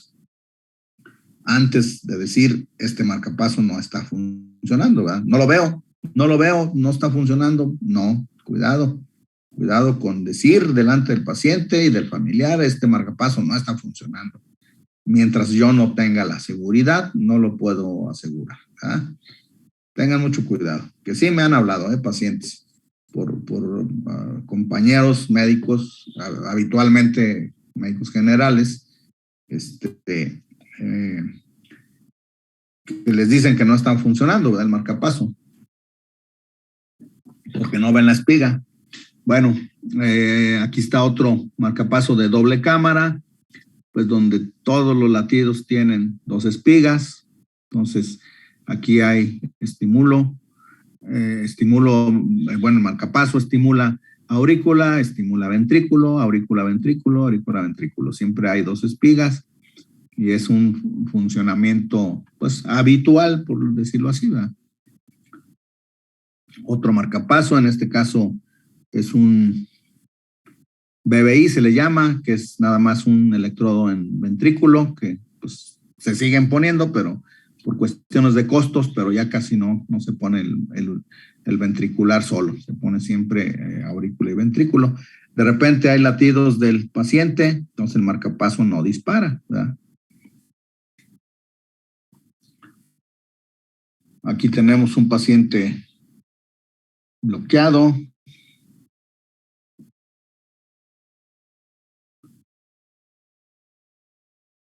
con una frecuencia auricular más rápida, aquí lenta, aquí más rápida. Aquí tenemos el marcapaso bicameral, aquí tenemos el marcapaso funcionando solamente a nivel ventricular, la P es del paciente. Aquí tenemos un paciente con una bradicardia severa, 300, 150, 175, 650, 40, 46 más o menos de frecuencia. Aquí pues no veo P's por ahí metidas.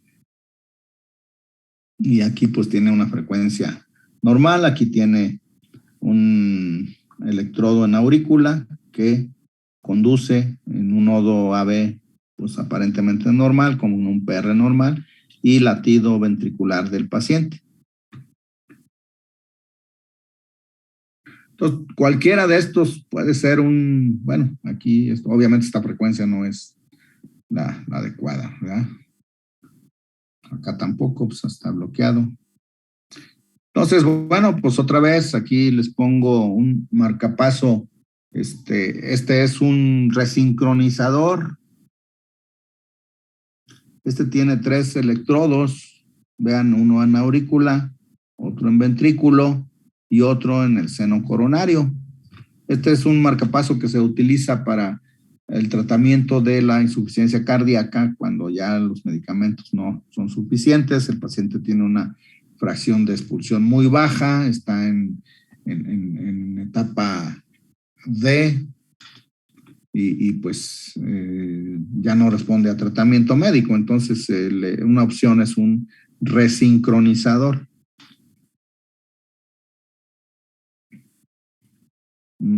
Aquí tenemos, vamos a ver, esos trazos son del mismo paciente.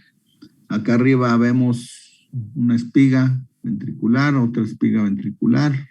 Aquí no vemos espiga, pero pues estas son, este es el mismo latido que entonces, aunque no vemos la espiga, pero este es un latido estimulado por el marcapaso. Aquí se ve la espiga muy claramente. Y aquí tenemos 2 espigas. Bueno, las indicaciones de marcapaso, ¿verdad? Es de acuerdo a las guías de manejo de la American Heart. Ya pues habitualmente en nuestro medio ya lo vimos, ya vimos incluso la gráfica de pastel de causas de bloqueo, que cuáles son las indicaciones para poner esto. Otras causas probables de los síntomas: un bloqueo bifasicular con bloqueo intermitente AV completo, con bradicardia sintomática, por eso pues a veces es necesario hacer el monitoreo de Holter. En la actualidad pues yo ya no recomiendo el bloqueo el monitoreo de 24 horas. Generalmente pues es preferible hacerlo de 48, 72 horas, dependiendo de lo que estemos buscando y dependiendo de la frecuencia de síntomas del paciente, ¿verdad? Si el paciente me dice, pues me mareo o me dio un síncope hace 3 meses, pues ahí es un poquito más complicado documentarlo en el electro de reposo y probablemente también en el Holter, pero pues bueno, hay que hacerle un Holter. A veces, aunque no me enseñe la causa específica del síncope, si yo veo alguna combinación de trastornos de conducción en el monitoreo de Holter, pues puedo sospechar, ¿verdad? Por ejemplo, un bloqueo bifasicular o trifasicular.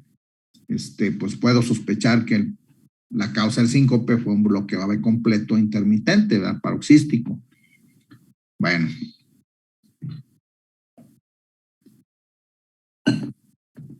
Vamos a ver, todavía alcanzamos un ratito.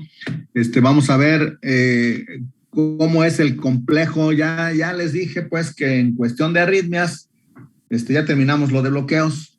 Vamos a otra vez retomar arritmias.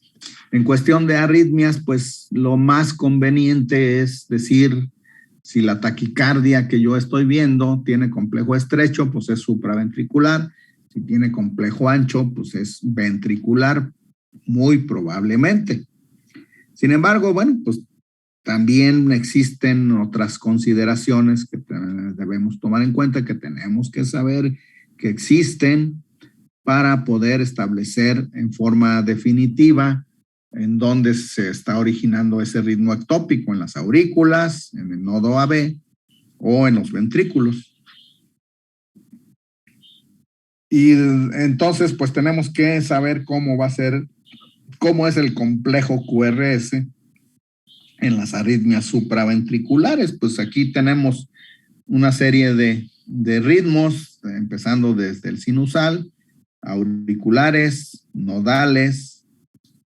Entonces, a todo esto y a todo lo que sucede arriba del haz de His, antes de la división, ya les dije que lo podemos llamar supraventricular. Entonces, el complejo en las arritmias supraventriculares, como podemos ver en esta imagen, es estrecho. ¿Ya? Hay onda P en la mayoría, dependiendo, eso va a ser dependiendo de dónde se origina.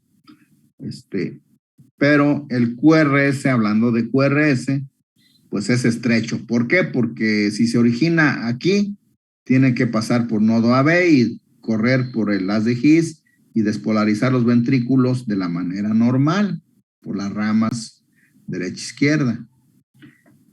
Si se origina acá, tiene que pasar por el nodo AV, bajar por el haz de His y despolarizar los ventrículos a través de la conducción ventricular normal. Entonces el QRS va a ser menor de 0.12. Si se origina aquí, igual, baja por el haz de His y por las ramas para despolarizar los ventrículos, entonces la duración del QRS es menor de 12. Si se origina en el haz de His principal, pero antes de la división de las ramas, pues también despolariza los ventrículos de manera normal. Entonces, el complejo QRS va a ser menor de 120 milisegundos. ¿Sí? ¿Queda claro? El complejo en las ventriculares, pues, si se origina en el ventrículo derecho, va a despolarizar primero el ventrículo derecho, después, mediante el vector de salto de onda que brinca el tabique interventricular o el septum interventricular, despolariza al ventrículo izquierdo. Esto es un tiempo que se tarda más de 120 milisegundos. Entonces, el QRS va a ser ancho, de más de 120 milisegundos y con morfología de bloqueo del ventrículo que se despolariza en segundo término. O sea, si se origina la arritmia o el latido ectópico en el ventrículo derecho, va a despolarizar primero al derecho y después al izquierdo. Se va a ver una imagen de bloqueo de rama izquierda, como lo muestra aquí la imagen del electro. Y si se origina en el ventrículo izquierdo, pues primero despolariza el ventrículo izquierdo, después a través del vector de salto de onda pasa al ventrículo derecho, pero ese tiempo invertido pues es más de 120 milisegundos. El QRS va a durar más de 120 milisegundos y el latido o el ritmo originado en ventrículo izquierdo conduce con imagen de bloqueo de rama derecha. Entonces, esos son los conceptos pues, básicos. Bueno, si existe onda P, pues tenemos que analizar la onda P para saber el origen de esa onda P.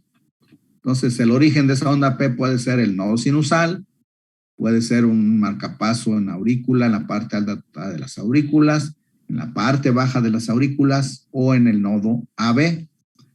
Entonces, ¿qué derivaciones voy a analizar? Pues las de cara inferior, acordándome de mi triángulo de Eindhoven, D2, D3 y ABF, ¿sí? Entonces, de acuerdo al sitio del marcapaso, mi onda P en estas tres derivaciones va a tener las siguientes características. Si se origina en el nodo sinusal, va a ser positiva en D2, positiva en ABF, positiva en D3, pero puede ser negativa en D3. Si se origina en la parte alta de las aurículas, va a ser positiva en D2, puede ser positiva también en D3, pero también negativa.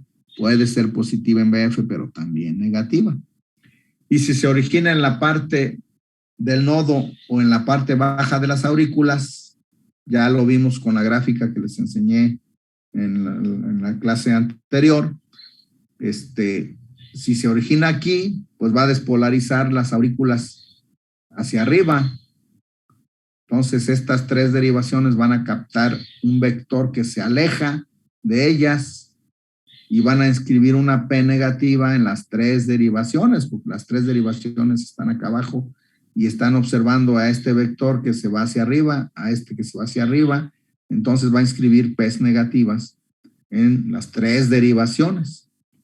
Entonces, esa es la forma de poder establecer, pues esta P se origina en el nodo sinusal, en la aurícula alta o en el nodo AB o en la aurícula baja. Que eso pues ya es ser un poco más finos en cuanto a la descripción del ritmo ectópico o del latido ectópico. Y aquí está pues la explicación, ¿verdad? La que ya les había dicho con la otra gráfica, que aquí no, desafortunadamente no la pongo, pero aquí está la explicación. Si tengo un latido originado en el nodo AB, despolariza primero, o en aurícula baja, despolariza primero la aurícula, entonces escribe una P negativa, y después el ventrículo, entonces después se escribe el QRS. Si se origina en una parte del nodo donde llega al mismo tiempo la despolarización a las aurículas que a los ventrículos, por eso la flechita es del mismo tamaño, porque es el tiempo que tarda en despolarizar es el mismo, pues se van a inscribir al mismo tiempo. Entonces, ¿qué va a pasar? Pues la P aquí está, pero no se ve. Entonces solamente se ve el QRS. Si mi latido ectópico o ritmo ectópico se origina en una parte del nodo AB, donde despolariza primero al ventrículo y luego a las aurículas, pues lo que va a verse en el electro es primero el QRS y después la P, porque primero se despolariza el QRS, los ventrículos, y después se despolariza las aurículas con inscripción de una onda P después del QRS. Entonces, este es un ritmo nodal, este es un ritmo nodal, y este es un ritmo, también puede ser nodal o puede ser auricular, de aurícula baja, de la parte baja de las aurículas. Esto ya es meternos un poquito, como les decía, en detalles más finos. Sabemos que existe esto, pero pues yo ya les vuelvo a repetir, les recomiendo solamente nombrar las arritmias como ventriculares o supraventriculares y no meternos en tanto embrollo. Bueno, la etiología de las arritmias, pues puede ser, obviamente, tenemos que descartar en primera instancia una cardiopatía, ¿verdad? Existen las cardiopatías arritmogénicas, que ahorita vamos a mencionar cuáles son. O bien puede hacer una cardiopatía reumática, una miocardiopatía, una cardiopatía hipertensiva, una cardiopatía isquémica, tener causa cardíaca. Primera instancia, vamos a descartar una causa cardíaca cuando estudiamos a un paciente con arritmias. No hay una causa cardíaca, pues bueno, vamos a ver qué otra causa puede haber. Trastornos de electrolitos, hipocalemia, hipercalemia, magnesio bajo, alto, hipercalcemia, medicamentos, muy frecuentemente los medicamentos antiarrítmicos, antidepresivos, son los que con más frecuencia desencadenan arritmias, antidepresivos tricíclicos, ya casi no se utilizan, pero todavía se usan mucho. Ya se usan menos, perdón, pero todavía cada vez se usan menos, obviamente por los efectos secundarios. Solamente el 30% de los pacientes los tolera bien, el otro 30% al principio no los tolera, ya después sí, y el otro 30% de plano no los tolera, los tricíclicos. Entonces ya hay los antidepresivos recaptadores bueno, se me fue, no, pero de serotonina, creo, ¿verdad? Algo así. Estos ya son menos arrítmicos o menos arritmogénicos. Bueno, trastornos endocrinos, tirotoxicosis, feocromocitoma, hiperparatiroidismo, presencia de catéteres dentro de las cavidades, ¿verdad? Pacientes con catéter para hemodiálisis o para tratamiento de cáncer, algún tipo de cáncer, que les ponen también su catéter permanente. Y otras causas, ¿verdad? Tromboembolia pulmonar, miocarditis, cirugía cardíaca, cirugías mayores de otro tipo. Bueno. Y también tenemos la de causa desconocida, un paciente con arritmias en un individuo aparentemente normal. Bueno, las cardiopatías arritmogénicas, tradicionalmente les llamamos así a las cardiopatías que la mayoría de ellas no tienen una malformación o un defecto estructural cardíaco. Me refiero a miocardio, válvulas, pero provocan arritmias. Su característica principal es que provocan arritmias o se manifiestan por arritmias. Y son las siguientes: los síndromes de preexcitación, el principal, síndrome de Wolff-Parkinson-White, pero también existe el Longano-Levine, etcétera.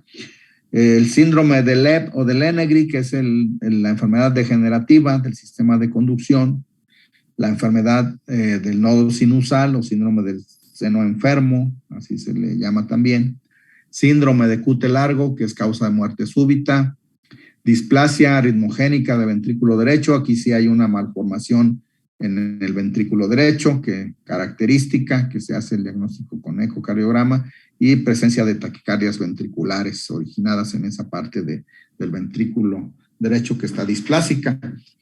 Entonces, estas se les llama cardiopatías arritmogénicas porque su característica principal pues es la producción de arritmias, ¿verdad?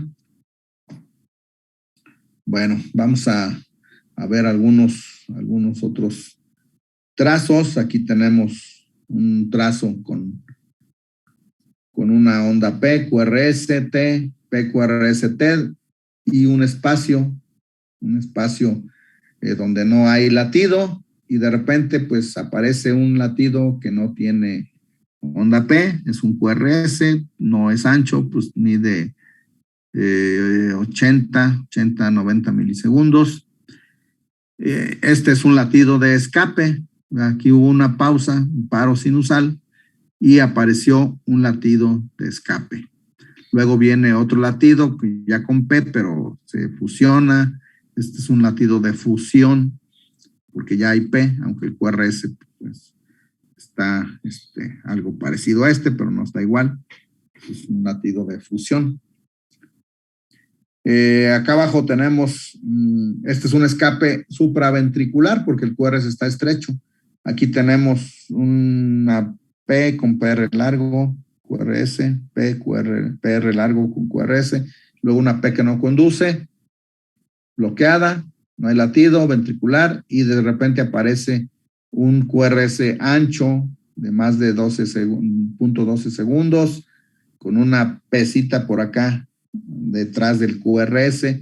Entonces, este es un latido de escape ventricular, ¿verdad? Es un escape ventricular, aunque aquí ya hay otro latido, otra P con QRS ancho, otro latido de fusión. Y bueno, vamos a ver ya un resumen aquí de arritmias. Esta es una taquicardia que se origina en el nodo sinusal. Entonces, es una P positiva en D2, PQRS, PR normal, pues una taquicardia sinusal. Taquicardia auricular, lo que vemos pues es, bueno, más bien es una, aquí dice taquicardia, pero 300, 150, 175, pues no es una taquicardia, pero es aquí hay una extrasístole. Nuestra sístole, pues aquí sería nodal, para que vean que los libros también se equivocan. Y aquí tenemos una taquicardia de la unión. No hay P. La frecuencia aquí sí es de 180 más o menos. No hay P, pero el QRS está estrecho. Es una taquicardia del nodo AB, o taquicardia de la unión. Taquicardia multifocal supraventricular. A ver, vamos a ver las P's. Pues sí hay P, pero ¿qué característica tienen esas P's? Pues no son iguales. Esta está redondita, esta está picuda, esta está más ancha, aquí está plana, aquí está más pequeñita, luego vuelve a aparecer otra vez esta. La frecuencia, 300, 150, 180, 210, obviamente es una taquicardia de muchos focos, tienen P, entonces se le llama taquicardia multifocal, los QRS son estrechos, supraventricular, ¿verdad? Y esta es un flóter auricular, es un foco que provoca un movimiento circular alrededor de las aurículas, despolarizando rápidamente las aurículas a 300 por minuto.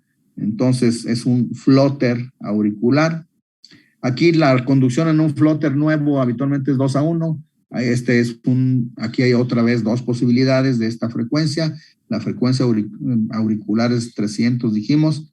La ventricular es 300, 150, 100, 75, 60, 56.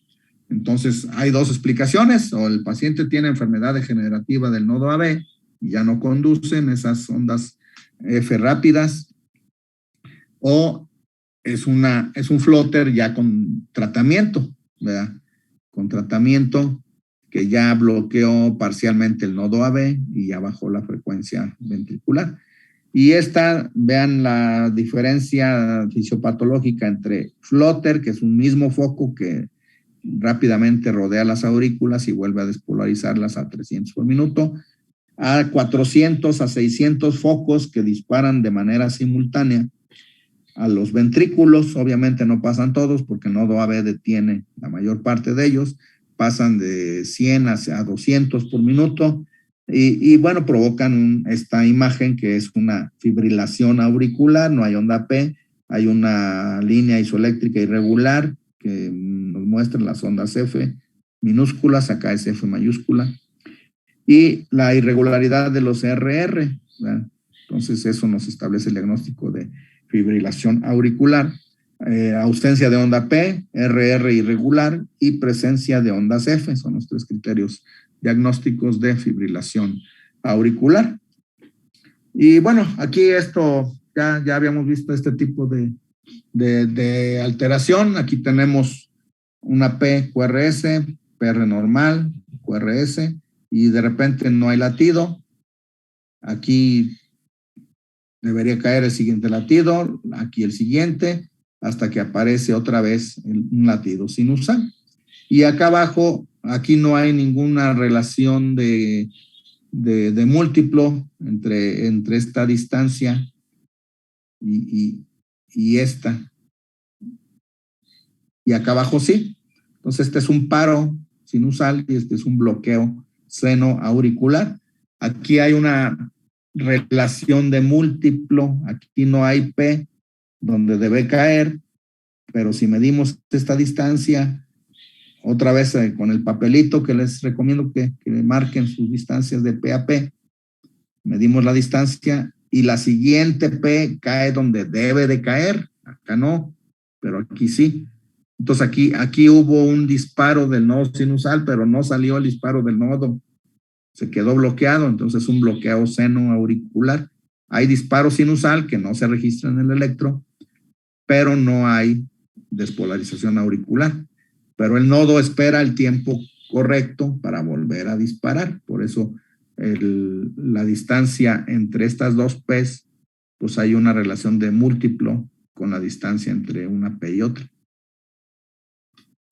Y bueno, aquí tenemos un ritmo donde no hay onda P, tenemos una frecuencia 300, 150, 175, 60, 50, 48 por minuto con un QRS estrecho, pues es un ritmo de escape de la unión, ¿verdad?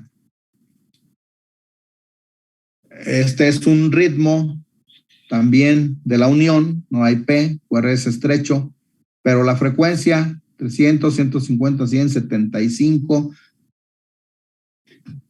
80 por minuto en un ritmo de la unión. Aquí son términos electrocardiográficos que se tienen que aprender. Es un ritmo de la unión, pero la frecuencia de un ritmo de la unión debe ser entre 40 y 60. Tiene 80 de frecuencia. No es una taquicardia, porque taquicardia por definición es más de 100. Entonces se le llama ritmo de la unión acelerado, porque tiene una frecuencia mayor a la del ritmo de la unión, ¿verdad?